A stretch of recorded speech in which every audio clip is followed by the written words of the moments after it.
Hi guys, today I'm going to show you how to do the Mauren Brodbeck technique using Photoshop in one of your images. A few things to think about before we even start. Number one, what image do you want to use? Personally, I found buildings that had a lot of repetitive line and shapes really useful within this technique. And also, how are you going to show that you are linking to this artist model? Now remember, colour is not the only way. The fact that you are actually using the techniques of layering, opacity, shapes, etc. clearly links to this artist model. So, the first thing we need to do is open up our image in Photoshop. So, there's my image. You then need to open up a blank page, which I have already done. If you do not know how to do this, you go File, New, make sure it's on international paper, and then select the size that you want, remembering that it always has to be at 300 pixels per inch, and then press OK. From here, what you want to do is drag your image of your building onto your blank canvas. So you can go select all with the running ants around it. You then can go edit, copy, edit, paste, and there it is. As you see, the building is bigger, which is always what you want. It's harder to stretch things out than it is to shrink things. Now, to shrink this onto the page, you want to press Control T, and that brings up that box. Holding Shift down, you drag it down to make it the size that you want. And then press Enter. From here, what you want to do is delete all of the stuff within this image that you don't want. As you see within this one here, there is no cluttered background or anything on the sides of the buildings. So, back to Photoshop, you want to use the polygonal lasso tool, which is the third one down and second one when you grab the drop down tab. Zooming in to get the most accurate detail possible. Just quickly move that. You then want to start here, so click once and then drag down. Obviously, the great thing about this in buildings is that the image is straight, and this creates straight lines, so it's a really good thing to use. So I'm just going to do a small section. One thing else to focus on is the angles that you are selecting. Obviously, it will determine what your building looks like, as you don't want it to look distorted. Once you've selected a certain area, go around and match the end up with the beginning. And there you go, selecting the beginning with the circle on it. And then you have the running ants going around it. Cool. So what you then want to do is then press backspace, and that there will delete that material from out of that space. Go select, deselect, and then you'll have to start again on the other sections of the image that you don't want. What I'm actually going to do is I'm going to delete that layer, so dragging it down to the rubbish bin, because I've actually made a pre-cut one, which is right here. So once you've done that, you then need to think about the different types of colours that you're going to use. I'm thinking purples, blues, and maybe some really bright pinks in combination with a couple of black and white sections. So what you're going to do is duplicate your cutout building by dragging it down to the double box next to the rubbish bin, and there you go, you've got your copy right there. What you're then going to do is go Image, Adjustments, and to do a black and white one, click black and white. Really simple. As you see, I've then just done a second copy and from here I need to drag this above so that way I can actually see what I'm working on. So now I'm going to change this into a full color tone. So image, adjustments, hue / saturation, and then I can play around with what color I want and also the brightness of it.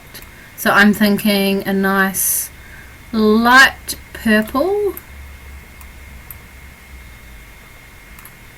then press OK.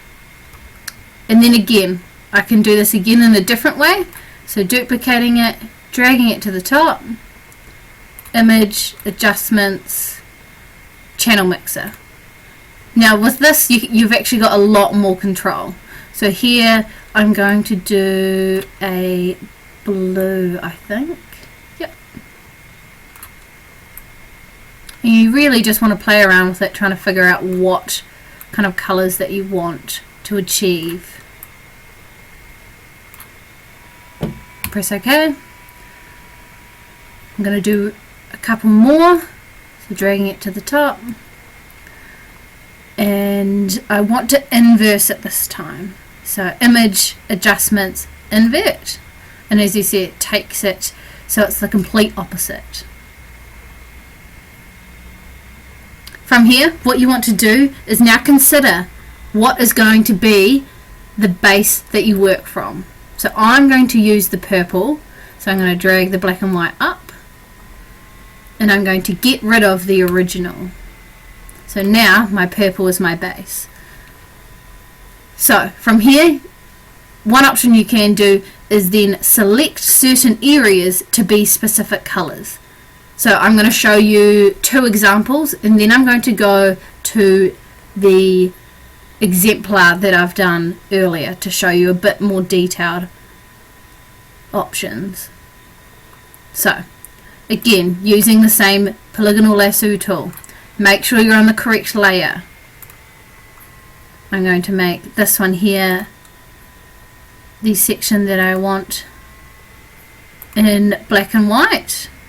Again, making sure the angles that you select on are correct. So there you go, I've selected that section. I want to copy it, so either edit copy or Control C, brand new layer, Control V to paste it. Now I can get rid of that black and white full layer and just have this section on top. Another thing to consider when doing this is the levels and curves. Okay, how much contrast do you want in these small sections that you are adding on to that purple or whatever base color you've got. Cool. So I'm going to do one more. So that's the inverted section. I'm going to cut out this bit here on the edge.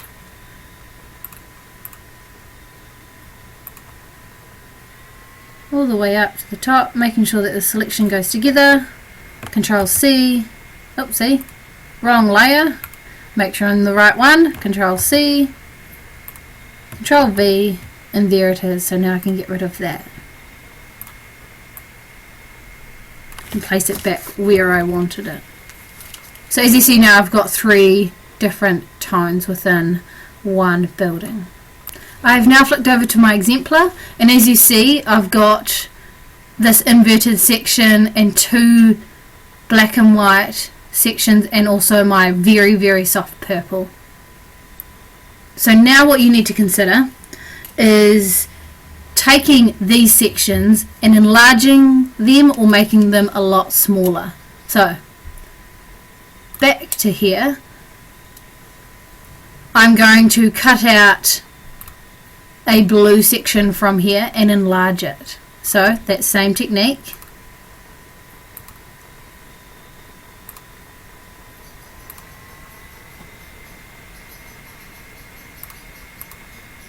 Cutting around, being very careful of those angles. Control C, oh, again, right layer, Control C, Control V, get rid of that one, Control T to make bigger, and holding Shift, and then obviously you drag up and place where you like. And you can do this with as many or as little sections as you prefer. As you see on this exemplar, I have done the same for that section there, which I just showed you. I've taken some windows, changed the colour, pulled them out of the confinements of the building. I've dragged this section here further down and made it darker, and again duplicated that end of the building and changed the colour and dragged it out. Another thing to think about is opacity. So, as you see, I've copied that green layer there. I'm then going to change the colour. So with the hue saturation, I want it a pink, a purpley pink. And then you play with the opacity on the layers section. And as you see, you can decide how thick or thin you want it. And I'm going to drag that out slightly so I can see that green in behind it. As you see here on the teacher exemplar, I've done that same thing there. I've created an opaque layer there and a very subtly behind this section here. From here you want to think about shapes you use within the image and also ones you can add to enhance. So you can either use any of these shape tools down here, obviously the rectangle, rounded tools, etc. down the bottom there, or to mimic something, again, the polygonal lasso tool. So I'm going to use this basic shape down the bottom here, remembering those angles being really important, and then paint bucketing it, making sure it's on its own layer, which it isn't, so there we go. Paint bucketing it in, select, deselect. Another thing, I think I'm going to add a shape in down here because I'm not necessarily wanting to see all of that grass, but I'm still going to follow that rough line. And again, paint bucketing it.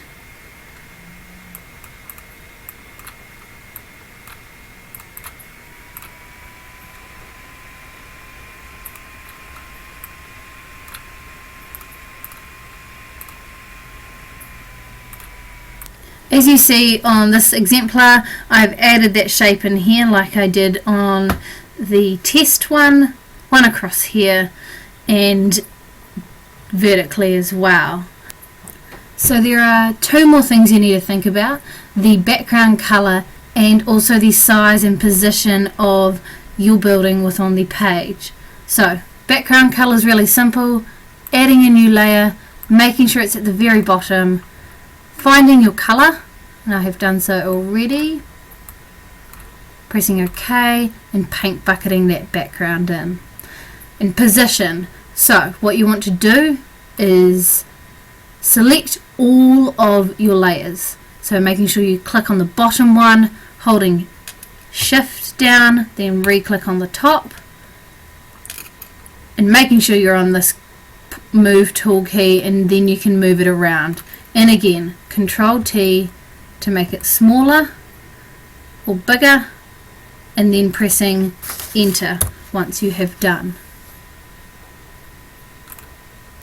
So this here being my more worked and final piece. Obviously there's a lot more layers, it's a lot more complex, opacity is used more often, thinking about colours a bit more carefully, and also placement and sizing of the actual building. Hopefully this has been helpful, and good luck with your own editing of your extension artist models.